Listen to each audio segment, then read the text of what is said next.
We're getting into conversation this hour, and there are many questions. We saw at the end of yesterday the information that came from IPOA in terms of what they're going to do getting into Thursday, and that forms the basis of conversations that we'll have today.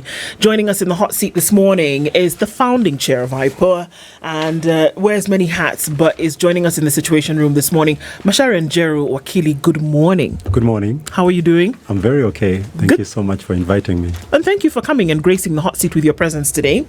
Police accountability and oversight. Who will be accountable for the lives lost? Who polices the police? And there is a body there. We want to find out, what do we expect and what can we, if we should, demand? And so we'll get into that conversation in just a minute. But as you know, we want to welcome you with today's proverb. Dennis is going to share today's proverb. He'll tell you where it's from, and we'd love to hear your interpretation of it. Yeah, the country that we're in today, when you say Moramutse, you respond Moramutse neza. Moramutse? What's that? Moramutse, Exactly. it's how they say, it's how the greetings. Moramutse. Okay. Moramutse neza.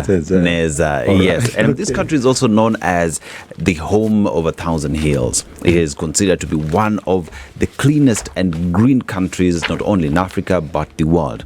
Population of 13 million people, but one that also suffered a genocide. Over 800,000 people were killed, and the country said, we will remember what happened, but also purpose never to go back there again. It is also a country that is one of the first in terms of banning plastic bags, and it is implemented to the core. We're talking about Rwanda. And our proverb today, the road does not tell the traveler anything. The road does not tell the traveler anything. What do you make of that? For me, it's the way I would interpret it is that when anybody starts a journey, and when I say anybody, it also includes even a group of people. At the end of the day, in that journey, is largely determined by the focus, the thoughts, the choices you make. It's all about, it's about you, because people will always start a journey, but some will never end it. Some will end it. But even as they end that journey, there's a lot that will happen in between. So it's all about the choices you make, the determination, the focus, and your mind at the end of the day. So it's up to you. You are given the choices. In fact, in philosophy, it's said that if there's one thing that every human being has complete control over, it's their mind. Yes. You don't even have control over your body, but at least the mind, you have total control over it, even if you're in prison. Yeah. Wow. Well, There we go into it. The events of the country in the last 2 weeks, unless you live in Mars, are no secret to anyone, Wakili. And things have been tumbling in a very rapid fashion, whether it is people, an individual being killed, and the questions as to what happened to him, they're not very clear in terms of answers.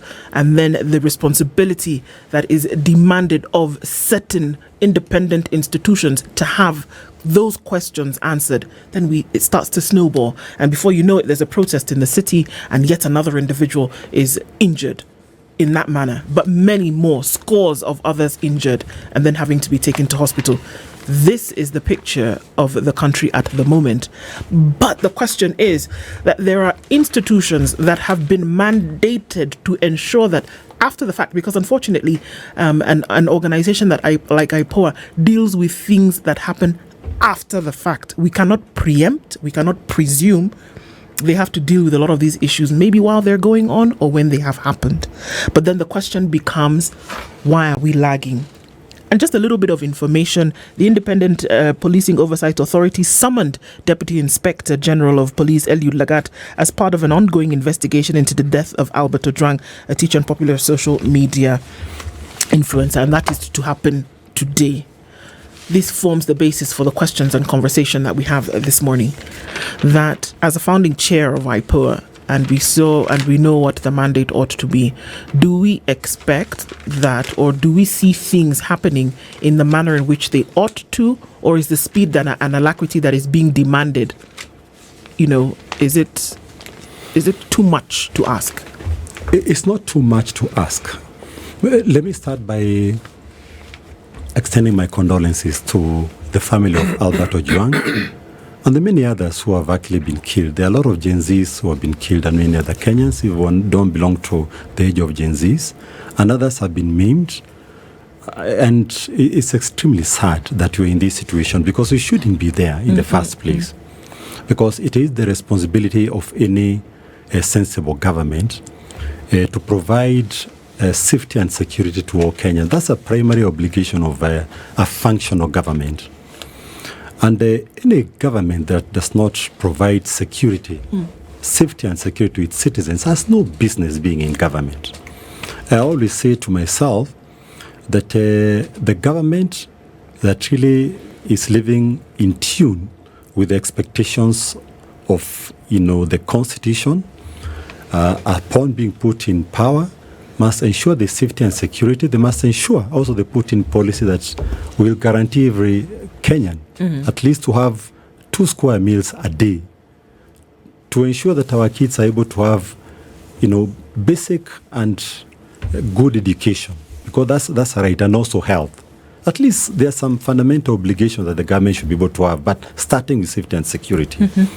So we shouldn't even be here in the first place, that every time we are firefighting. Because, see, it's like they want to numb Kenyans by creating a terrible scenario where every day we are talking about issues of safety and security. And you can even see that we are even degenerating to a level where they are now even working hand in glove with goons. That's now a terrible spiral of a situation. And for me, I would say as a Kenyan, they should be ashamed of themselves wherever they are, because a country that has a robust institution that, many years, decades after independence, we are getting to a level whereby, situations that should have been there in Romanian times, centuries ago. Now you have a country, and then people are wearing suits and moving around even in foreign capitals, pretending that, that they are running a clean government, a functional government. They should sit on the table with other leaders of civilized, countries. So really, it's shameful. They should even ask themselves, how do they sit down and when they reflect on them, when they look in the mirror, how do they think? How do they think of themselves? They have families, they have children. When you even are allowing other people to be killed, and they're not being killed because that they are a threat to national security. You see, if somebody is planning to undertake a major terrorist act, Kenyans will understand if you take firm action against that person, especially if they are posing danger to the country. If somebody is about to cause mayhem or murder, you can understand in the process of exchange of gunfire or something like that. But now here are people who are just being accused of very small offenses, that they've written things in social media. I mean, one thing is that if you are a leader, you're occupying a position, the moment you take a public position, you must be prepared for even, being attacked. It's normal. It's not anything that you should be able to, you have to develop thick skin. What is the big deal about people writing about you in social media? Granted, we agree. There are many times that in social media, people write perpetrate falsehoods. We've all borne the brunt of that. But is that a reason to kill somebody? To go causing mayhem and, I think these people are equating themselves with God. that they are superhuman, that they are above everybody else. Laws don't matter. That, that they are everything. They are not. They need to understand that they are not. They are just one person or two people, a few among the many Kenyans, And if you feel that you do not want to be attacked at any given time, then you don't have to be in public office. You can just leave and others will occupy those positions. So to me, that's my starting point. And that is what the law has been introduced in order to do. that if individuals, for example, don't want to live by those tenets that you talk about, just be decent, just be a dignified human being first, that if you can't do that, then the law comes in to then be able to streamline us to do. But still, we see an abrogation of the law. We see an ignorance of the law. And in this time, we're using ignorance as a verb, that you ignore essentially what the law says and you do as you wish along the lines of the things that you've mentioned. So it seems as though there has been a constant yet compounded straying away of the law. And there are institutions that should then be able to gear us back, but we are not. Yeah. My sister, you've been philosophical, actually, when you say about how we should live. Philosophers, when I say philosopher, I have three in mind, two in mind particular. Somebody called Marcus Aurelius, another one called Epictetus. What they say that our obligation as human beings in this world is just to be good, decent human beings. Yep. If you live with that philosophy in mind, just to be a good, decent human being, every day when you wake up, wherever you go, whatever you do, just be a decent human being. And this is an obligation that even they are more for public officials, state officers, public officials, the people who serve the public. Because it behoves on you to be decent and good to the people that you are leading. Because you've been given an obligation. Even for this police officer, the police commanders, you've been given an obligation. And it's a big task and an honor. By the way, in being a public servant or a state officer, or even being political leadership, you should know that you've been chosen among from many to go and lead people. Their lives depend on you. Their hopes and inspirations depend on you. So do the right thing. Now, in our country, we keep changing laws, introducing fresh laws. We already have so many laws. The problem is not in the laws. It's in the implementation, it's in the observance, following those laws. Because, see, the problem with our political leadership, times and again, they believe in their minds that the laws are not meant for them. They are meant for others. They'll quote the laws and start talking, speaking in volumes and saying all the nice things, up to where, it affects them, where they think that it's not convenient for them, or they feel that it's adverse to them. Now the law ceases to be important. But when it applies to others, they start now quoting it to us, That's why you'll find them in churches or even in forums. They speak as if they are angels, they are very good people. Yet, the things that they tell us to do, they are not willing to apply them themselves. They say the fish starts rotting from the head. And you see, people will align if they can see that their leaders are doing the right things, that the things that they are preaching are the things that they are also abiding by. So it is the examples that they set. It's just like even in our families. If you are saying one thing and then doing the other, how do you expect the children and that they are going to follow the guidance that you are giving to them? It's not possible. So it is extremely important that these leaders understand that they have to do the right thing. There's no problem at all with the laws. And we shouldn't be reacting. You see, for me, even as IPOA and other institutions are investigating and they're doing all those things, there are things that shouldn't have happened. Like, take an example, the case of Albert Ojwang. What he was being accused of, from what I've seen, is a misdemeanor. You're not talking of a big offense. These are offenses that are billable. It's an offense that really you could easily have just been summoned. A telephone call and sending him by WhatsApp, just as police summons, telling him, appear in Nairobi or wherever is the station, you come and write a statement. Why do you have to deploy immense government resources to go and pick a guy? You are spending government fuel. You are taking so many officers to go and collect a guy for a simple thing. Why? Because the person who is the complainant is a bully. He thinks that he's a law unto himself. It is even sad that the person who is a commander. You're a very senior officer. Why would you want... And you see, you are the commander. The people that even you are sending, you are the commander to these people, which in my view is even wrong in itself because there's no accountability there.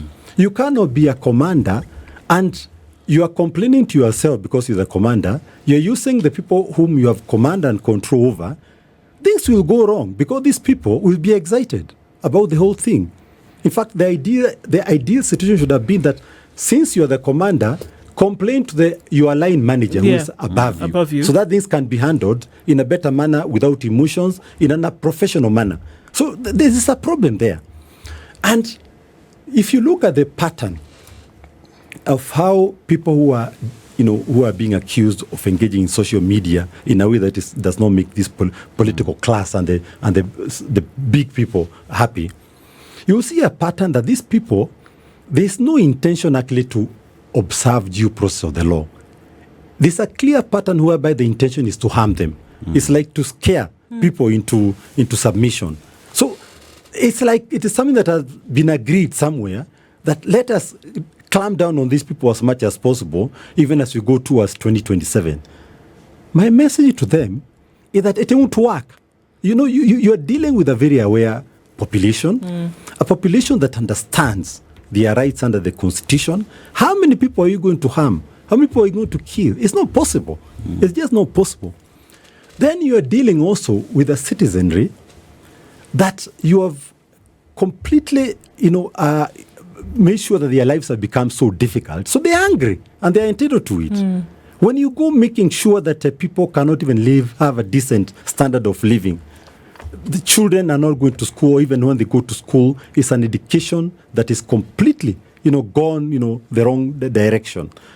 Healthcare is gone completely the wrong direction. People's pay slips, the cost of living is so high. You're dealing with an angry population. Deal with their issues. Don't focus on clamping down on them because they are complaining. Because complaining they will.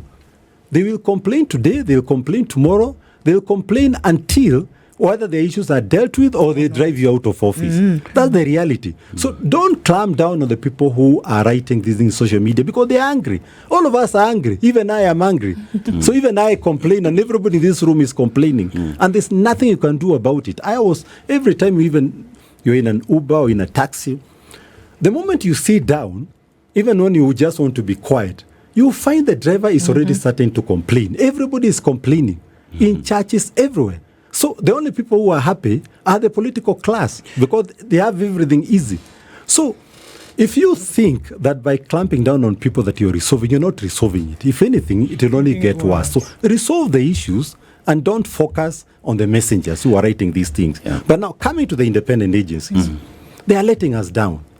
Because see the problem, most of these independent agencies are in bed with our oppressors. And that is the problem.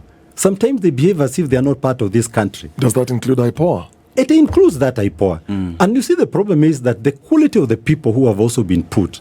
The problem, if you look at the cohort of the institutions that were there post-2010 constitution, the one that started between 2012 and 2018, they were fairly independent.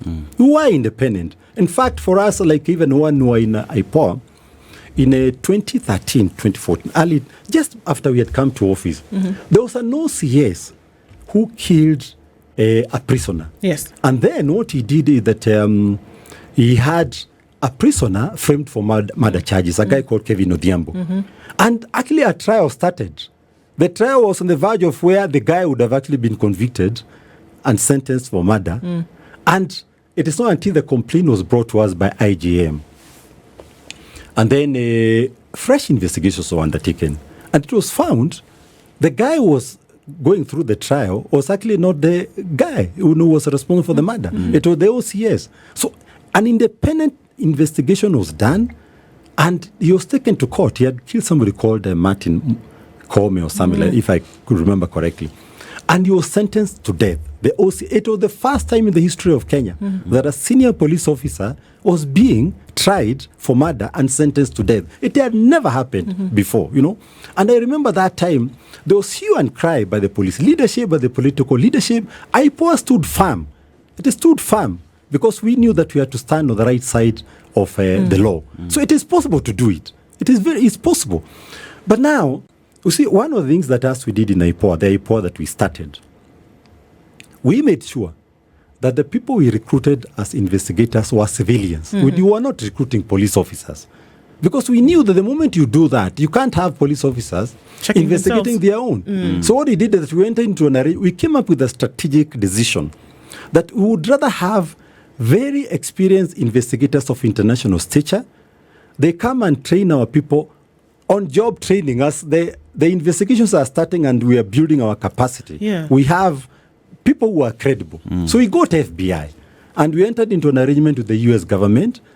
And of course, we informed the government and they agreed to it. They were reluctant, but we told them there's no way we're going to have our investigators trained by a CID, the same characters who were being accused of all this mayhem. So they agreed, and we had FBI with us.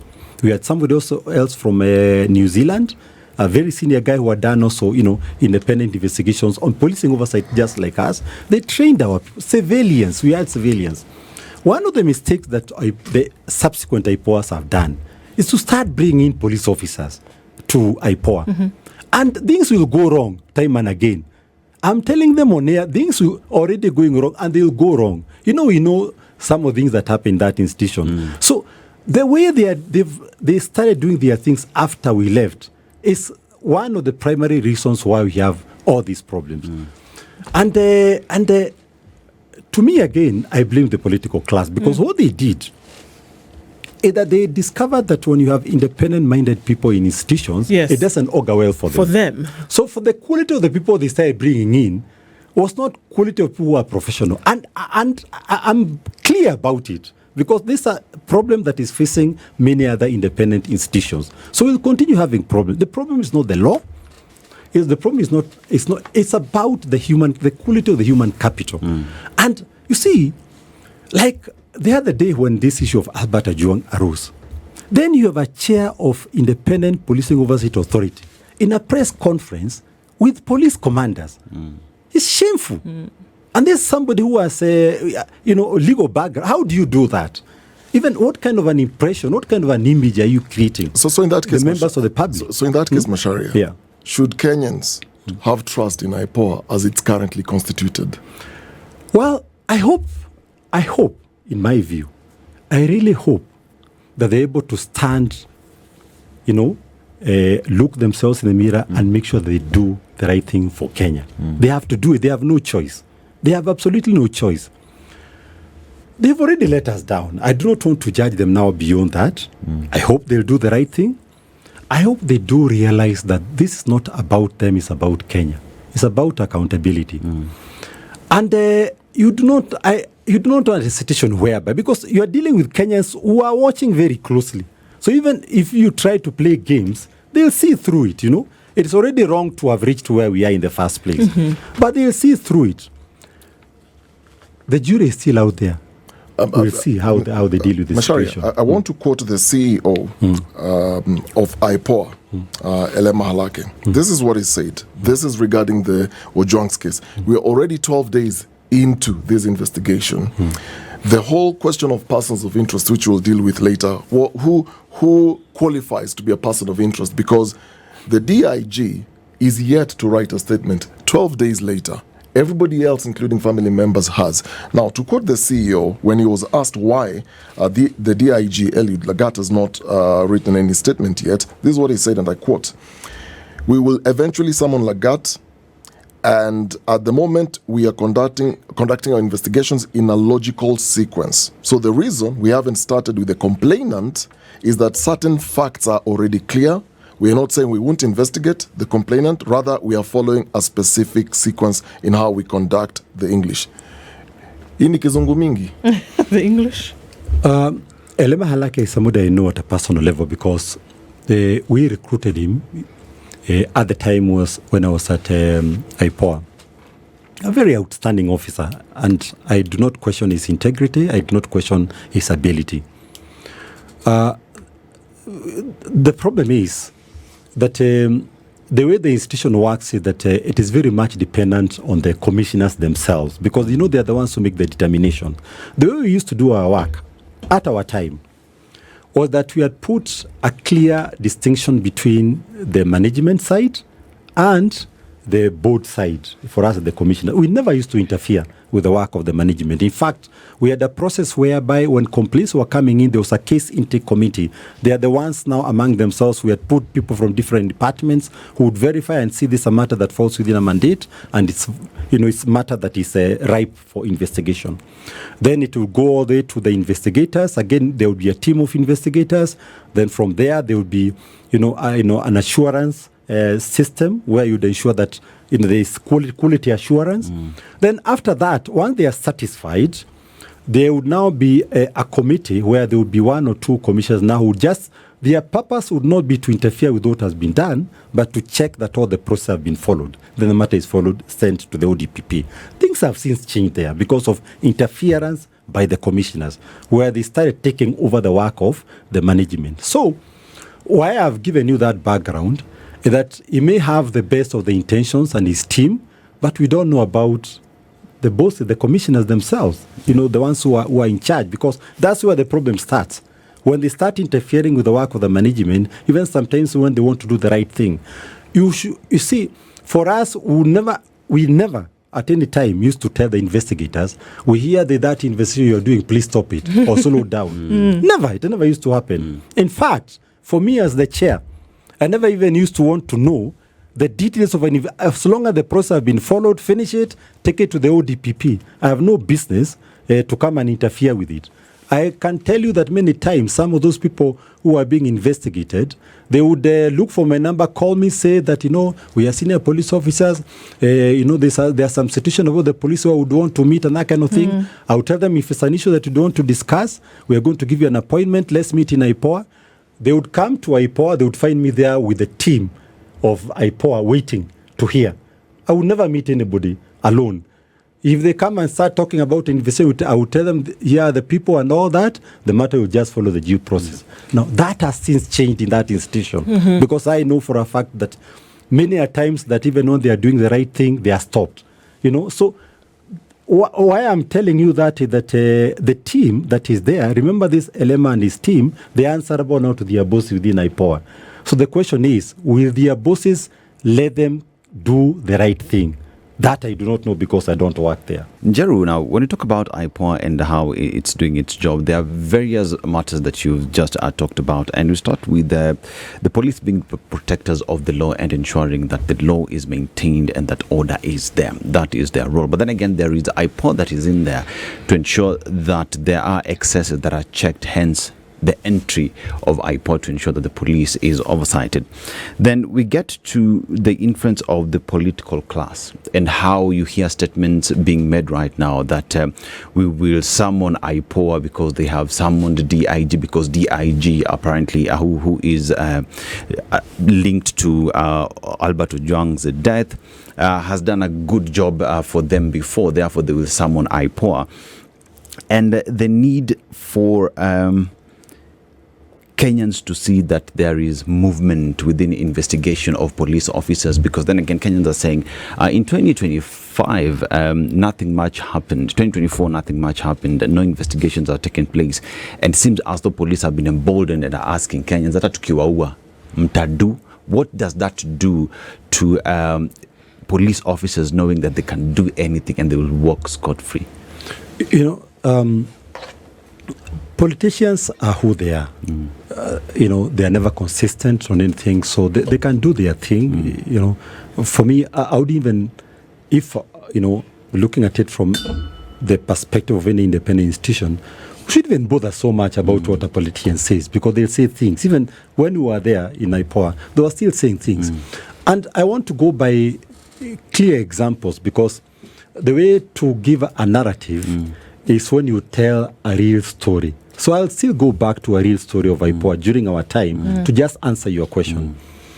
You see, there was a time when we had a major case regarding police recruitment. A recruitment that had been done very badly by National Police Service Commission in conjunction with the police service itself. And there was infiltration by the politicians where they came and put in a lot of their people without following process of recruitment. Corruption. So what we did is that in our report, when we came up with all those details that had been collected by our inspections teams, they came and there was evidence that there was impropriety. So we said, the thing has to be cancelled, let it be done afresh. And let's ensure that due process is followed. Otherwise, we are going to have contaminated people, who have found their way through corruption and, improper processes. The government refused. In fact, they made it very clear. And I can tell you that at that time, I was summoned, and I went with my vice chair, by the president himself, President Kenyatta, and later on by the then deputy president, who is the president now today. They summoned us. And they were, put under pressure to withdraw the case that we were filing and also the report that we had put in so that the recruitment of the people, could go on.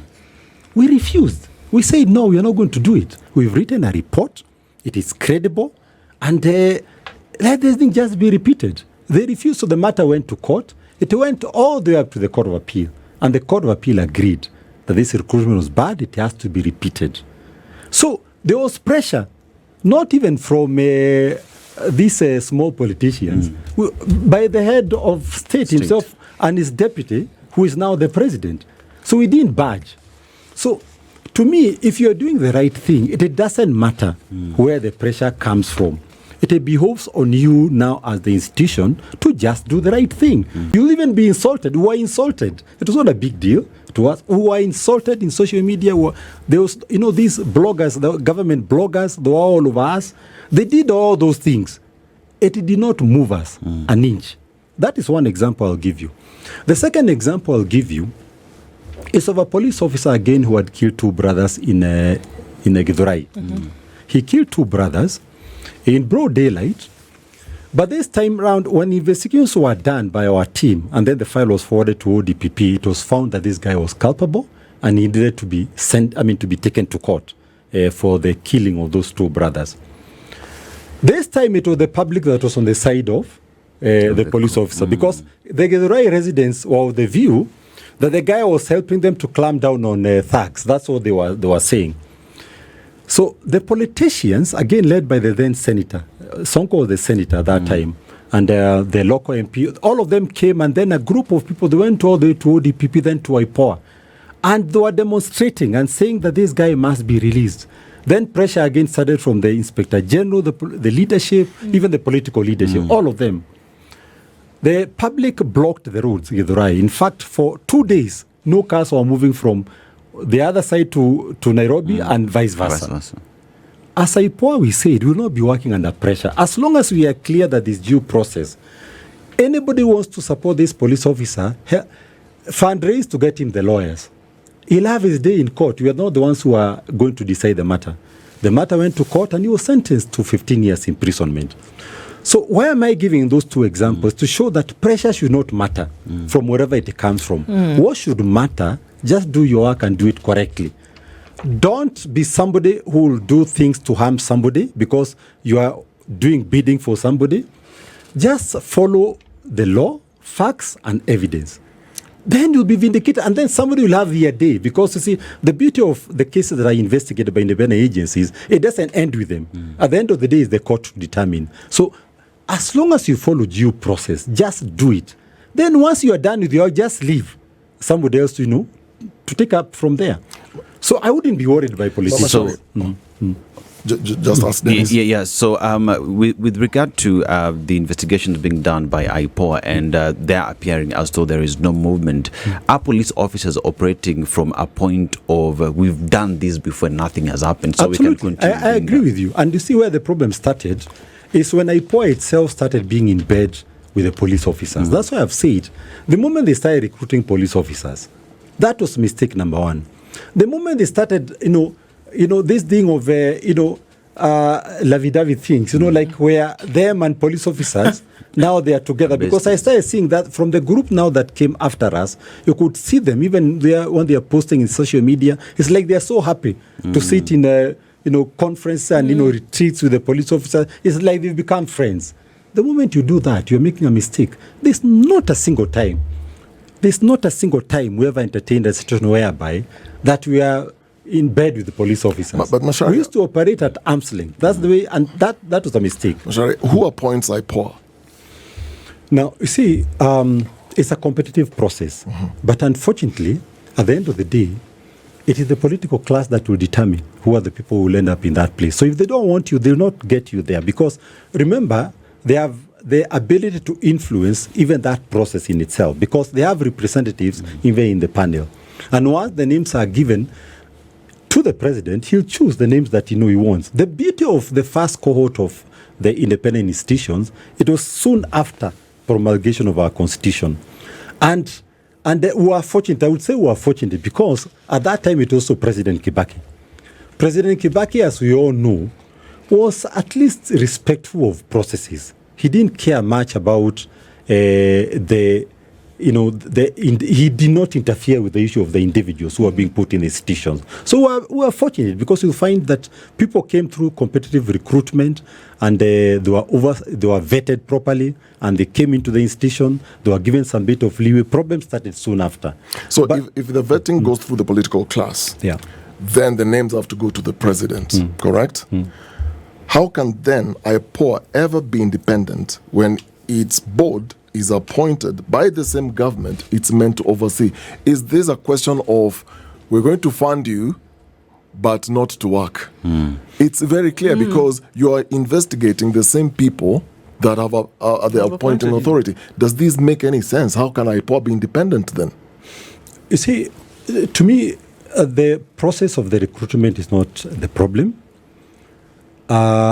It starts with the quality of the political leadership itself, because these people, it's like they don't like somebody who is credible to start with. And if you look at the pattern of their appointments, because it's not just IPOA, it's almost everywhere.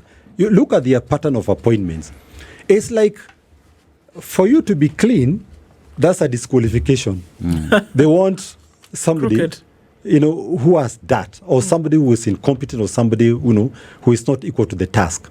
And for them now, the problem is that it has become a question of now rewarding. When you're putting people in this institution, it's not about professionalism or going to do the right thing. It's about a reward, a political reward, or to go and achieve certain objectives.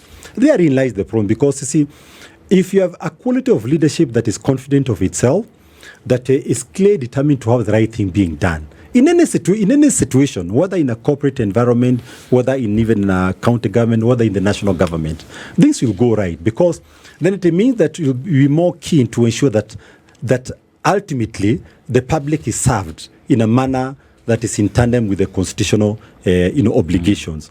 But now the problem here is that the opposite is what they intend.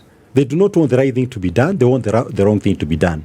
But having said that, you see, these people, once they're in office, you've been given an office, just do your job, because at the end of the day, you are Kenyan, and even being in that office, you are there to serve the public. So it also, to me, it's also about you as an individual.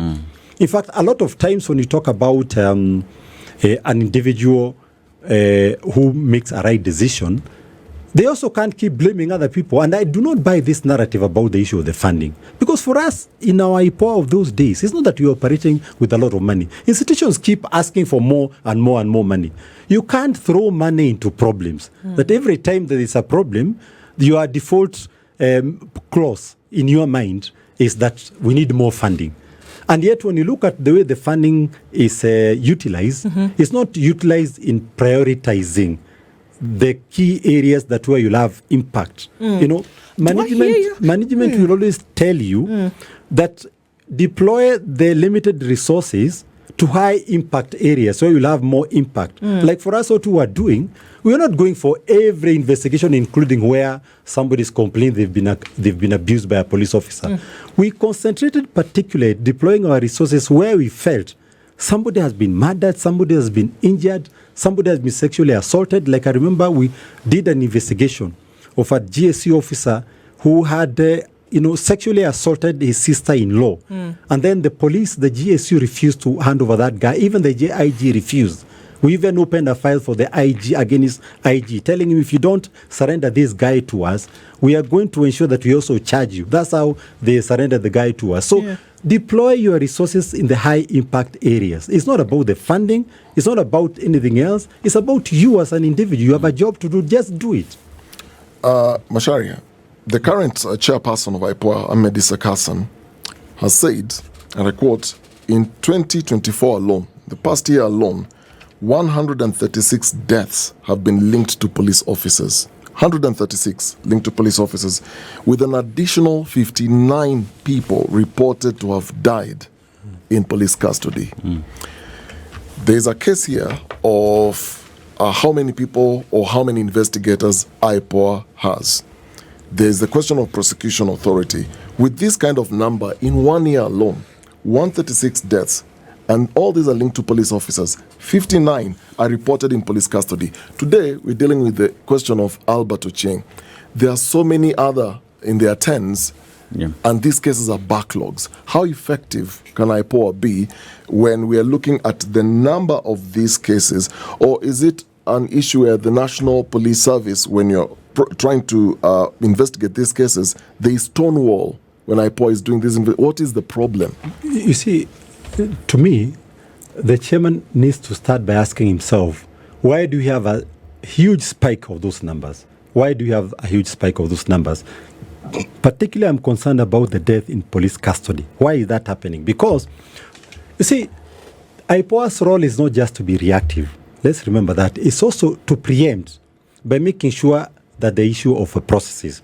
If you go back again and you can check all our records, we had a very good system of inspection of police cells. In fact, we had a whole directorate of inspectorate whose role was just to keep inspecting the police cells, the police stations, and all that. In fact, we even also came up with a mechanism of rewarding the police stations that were doing the right thing. We had an annual event and police were very proud of it. We would say, yes, we are here investigating you and taking action against you. That is the stick. But there's also the carrot. The ones who do very well will also reward you. And we are funded, and we used to have that. The civil society were involved. It was an annual event and it used to work very well. So that's why you find that at that time, because there was regular inspection and making sure that we would even go and check even the instrument, because the law allows for in sport to do that, to even do sport checks. And we used to do them. That's why, during that time, you would not have those kind of numbers. And this is a reality of the situation. We had small numbers of that happening. Secondly, police also knew that we were taking action. They knew because we were really taking action. By that time, IPOA was feared. But the moment now they started seeing that IPOA is not doing those inspections, they are not taking action, they're in bed with them, of course police will become emboldened.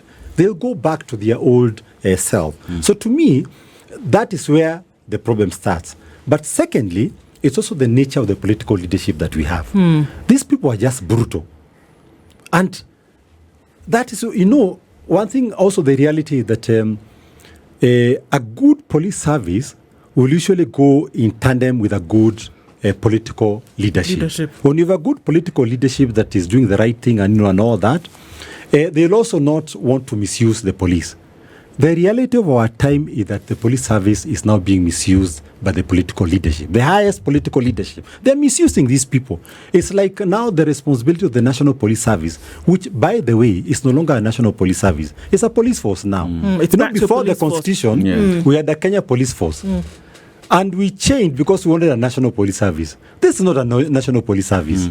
Are we saying they need to withdraw that name, and put change the police force. colours and everything? Are we saying essentially that IPOA, as it is, is then not unable to do its job, but refuses to do the job in the way in which it ought to? We've had them here. Isaac Hassan has told us the problem is, and you've mentioned it, is that there are resources we can't. But I see a very clear-cut situation here. There's been a murder.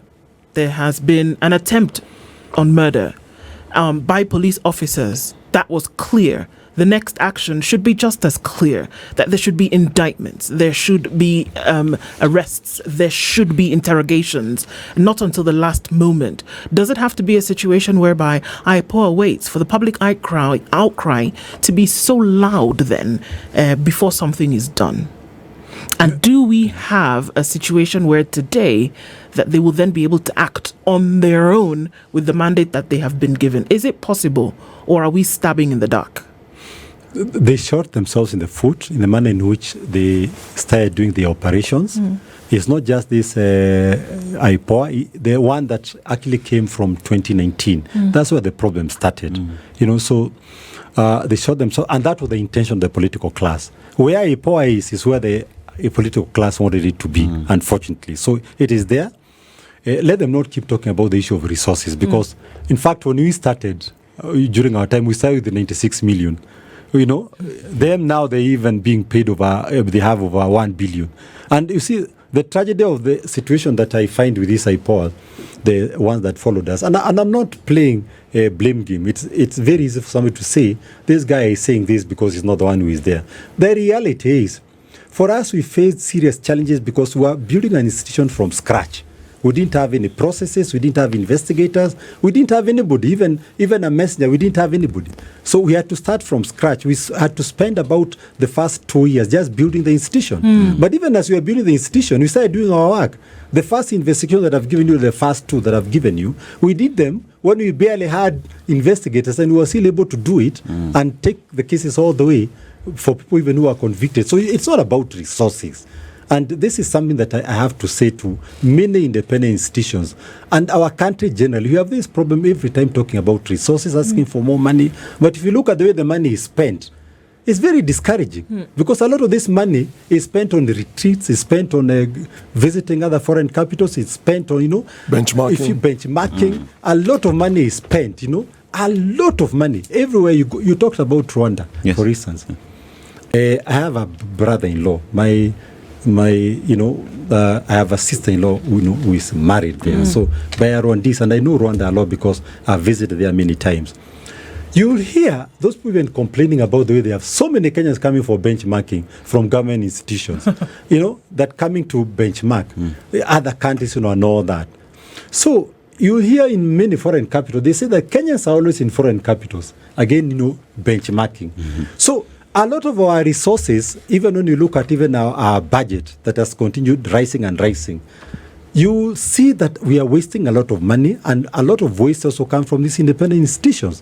So can they also utilize whatever the available resources in high impact areas and deliver to Kenyans, and not stop keeping on using this issue of resources as an excuse for not doing their job. That when they come and you put them on the defense here in the newsroom, the default clause is resources. We have few investigators.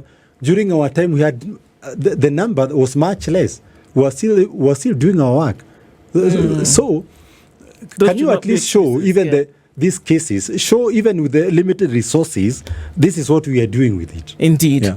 And that's a good place to end on, as, even from that comment that Joyce says, that incompetence needs to be called out. Lack of doing the right thing needs to be called out. We need to actually speak about it. It'll be interesting to see what the events of today will bring. But we want to thank you so much for being here with us this morning, Macharia, and for, thank you very much. The nuggets that you have then shared in terms of what needs to happen and shedding light on some of these things. Founding chair of IPOA, Macharia Njeru, has been in the hot seat this morning. This is The Situation Room, the only way to start your day.